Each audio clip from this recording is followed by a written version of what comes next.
Well, didn't know if I wanted to do this particular Monday Minutes, but I feel like I have to. I'll tell you why. A lot of these Monday Minutes, especially the ones that are motivational and intend to be inspirational and tend to give some people guidance in terms of thinking about their own thoughts and staying on top of it and working out and committing to it and going all in on your goals and trying to move quickly, things like that. I definitely want you to do those things, but to a large degree, I'm talking to myself. I want myself to operate at a high level. I'm trying to get things done too. I'm trying to stay in shape too. I'm trying to accomplish goals quickly. So this message is basically directed at me because I need to hear it, and hopefully you also appreciate it. There is some wildness going on out in the world, which is nothing new, but this particular wildness is really elevated in terms of people paying attention to it, in terms of the chaos in the streets, in terms of the anger and the frustration and people really being mad, sometimes for extremely justifiable reasons. And some behavior is not called for and should not be viewed as acceptable, particularly as it relates to harming people that are completely unrelated to what's going on. So I'm not going to jump into all of the topics around police brutality, which is obviously a major problem in the United States, and racial inequality and the history of racial inequality. I did, however, do an hour on Instagram Live with my friend Emily Cummings, who is a yoga teacher with pink hair that is a radical free marketer like me, which is hard to come by. You can listen to that 50-minute conversation on Instagram if you follow her at A State of Emily on Instagram. Awesome little yogi, and we just went in. The video is called Be Careful What You Advocate. We talk about the war on drugs, we talk about the civil rights movement, and we talk about police brutality. So I'm going to save that for now. Here's what's going on in my perspective and why I wanted to do this. We just witnessed one of the most pronounced, short, quick, exemplary examples of the general public's lack of ability to reason or use consistency or even understand that that is a framework on which to build arguments.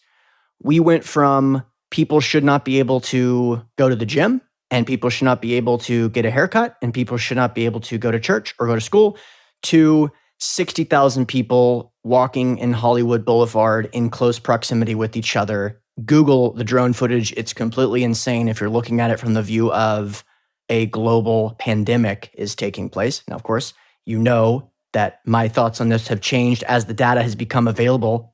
I don't believe that we're in the midst of that. I know that people have died. I know that COVID is a real thing, and it sounds like a really, really nasty thing if you get it and are symptomatic, which it looks like most people are not. But the reality is, for the people that are not changing their arguments because of the updated information on COVID and have not made any recognition of the updated information on COVID, namely that New York City, Columbia, Los Angeles County, some hospitals, a jail or two, some homeless centers have all confirmed that the estimated fatality rate was likely inflated by somewhere between 10 and 50 times. That was kind of the first data that came out. And then recently the CDC changed their estimated fatality rate down to 0.26. And the WHO recently confirmed that asymptomatic spread of COVID, which was the major concern, is actually very rare, quote. So that's not why this argument changed, though. The argument changed because it doesn't matter what the data says. It doesn't really matter at all.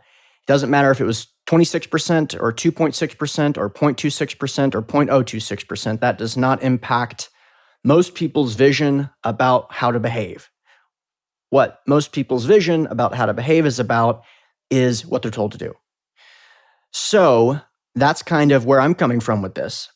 And I'm sure that you're listening to this. You're the type of person that thinks out the box. You're the type of person that questioned a lot of the mantras of old, namely, get a job, invest in the stock market, you'll be able to retire when you're 65. You figured that out. That was not going to work. And so you decided to go another route in terms of investing. So here's the challenge with people like us, is that we're very comfortable with being wrong because we realized that we were wrong about probably many major things in our lives. And it allowed us to build up that callus and realize that it's embarrassing to be wrong. Hey, trust me, I am on a podcast that's recorded. If I say something that's stupid, I'm embarrassed.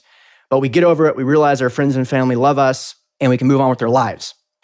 Unfortunately, though, that's not the case with most people. So here's what I'm trying to get at.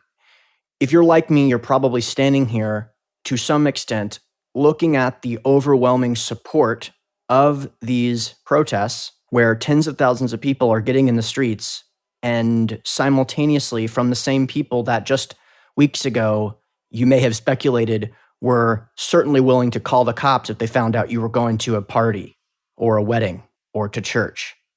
And you can be mad because of that. That is certainly understandable, because what you're saying is this is literally the definition of hypocrisy. Unless, of course, they're coming out and saying, holy crap, the CDC updated their numbers, 0.26 fatality rate. I was wrong. Please forgive me for acting like a Stalinist. You should definitely be able to go to the gym with your friends. But unless that's the case, you're probably thinking, how is it the case that people without blinking an eye have gone from flatten the curve at all costs to, if you don't get in the streets now, you're doing something wrong? And I want to take a second, because if you're thinking this, it's very likely that you're thinking a lot of the other things. And I feel like this is inconsistent, and inconsistency is pretty much the worst. So what do you think about the current state of the economy and politics? Do we live in a very controlled, very government-forward state of things? What are your thoughts on how our society would be positively impacted if a market dictated economics? What are your thoughts on how the society would be positively impacted if public school was not in its current state? I mean, what are your thoughts on the current state of public school? What are your thoughts on public school's ability to teach people how to use logic and reason and come up with compelling, consistent arguments? On a scale of 1 to 10, is it a 1? What is your thought process on the history of particularly the educational system and academia, being post-12th grade, in terms of teaching people skills that are useless or useful in the marketplace? So if you're like me and you feel similarly and you followed along so far in these arguments, you got to give people some consistency in your perspective. Because if you think that academia has failed, if you think that the public school system has failed, if you think that there has been a complete turn from logic and reason and consistency being a key principle in argumentation, then you cannot look at those same people and be terribly frustrated by the fact that they don't have that skill, because there's a reason for this. I just had an exchange with someone on Facebook that has been a nice person to me for the last 20 years of our lives.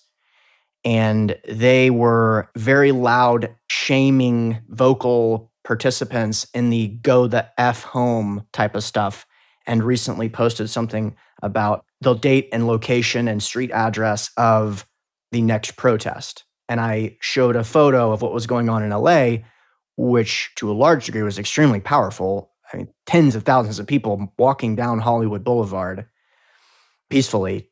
But if you're looking at this to the state of a previous article, which the same person shared, which compared the United States' quote, lack of response to COVID as a, quote, implicit genocide, end quote, I basically had an exchange with them on this topic trying to reconcile these two things. And their response made me go from being angry and frustrated and kind of pissed off that they had changed their tune so directly without addressing it, to sympathetic and empathetic and sad and compassionate. So don't simultaneously hold the idea in your own head that the education system has immensely failed us all, especially when it comes to making arguments, and then have some sort of outbreak and outburst and lash out against those who do not have that skill. Because during the most formative years of their lives, they were not taught the skill, which is no easy task. And I want to give you a shout out for listening to this podcast, something so powerful that is just so implicit of a great listener base filled with people that I know have had that really uncomfortable feeling when you look in the mirror and go, holy crap, I blew it on this topic. And maybe I spent 10 years arguing for something that now I found out is completely wrong. Maybe I should try to make amends to some of those people that I was arguing with. It's a very good thing to feel. It's a very good thing to have. Here's an example of how I know this. One of our most popular episodes and one of our most popular guests, Richard Duncan, is a gentleman that I know a lot of listener base does not agree with fundamentally, yet simultaneously view him as an excellent resource and also vehemently disagree with him because there's certain things that we think he just does a great job at. There's certain things that he think there's few people in the world that do a worse job at. But you can get a lot out of that because it's interesting to get other people's thoughts.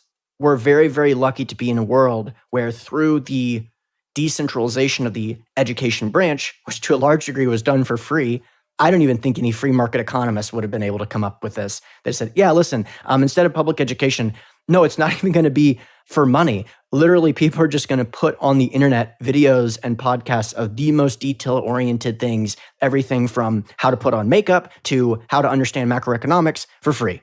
And there's some shows that there's not even going to be advertising. I don't think any economist on planet Earth would have predicted that even 50 years ago, 30 years ago. So what I'm saying is show some compassion. Don't feel like you're alone in this world because you got me, you got the listeners of the show. We're all together in the Cashflow Connections Real Estate Podcast listener group on Facebook. And sometimes it feels good to hear that someone else sees the world similarly to you, for sure. But when you get met with tremendous adversity and you feel like you're playing a game with someone who is not playing the same game, like you're playing tennis and they're playing a version of tennis where they get to hit on both sides of the net, you're like, dude, why do you suck at tennis? It's because they were not taught the rules. They were not taught, they stay on their side, they're going to serve it to you, you're going to hit back to them. Like you're playing a different game.